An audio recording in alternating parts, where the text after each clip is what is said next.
সবাইকে জয় যিশু, হালেলুয়া। মহান ঈশ্বরের ধন্যবাদ হোক। আজকের বাক্য পাঠ গীত সংহিতা 149 অধ্যায়। তোমরা সদা প্রভুর প্রশংসা করো, সদা প্রভুর উদ্দেশ্যে নতুন গীত গাও, সাধুগণের সমাজে তাহার প্রশংসা গাও। ইসরায়েল আপন নির্মাণকর্তাকে আনন্দ করুক, সিয়ন সন্তানগণ আপনাদের রাজাতে উল্লাসিত হোক। তাহারা নিত্যযোগে তাহার নামের প্রশংসা করুক, তবল ও বিনা যোগে তাহার প্রশংসা গান করুক। কেননা সদাপ্রভু আপন প্রজাদিগতে প্রীত, তিনি নর্মদিগকে পরিত্রাণে ভূষিত করিবেন।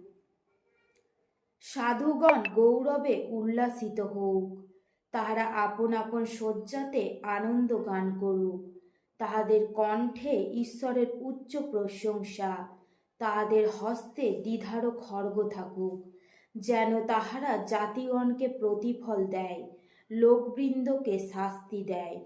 যেন তাহাদের রাজগণকে শৃঙ্খলে, তাহাদের মান্যগণ লোকদিগকে লৌহনিগড়ে বদ্ধ করে। যেন তাহাদের বিরুদ্ধে লিখিত বিচার নিষ্পন্ন করে।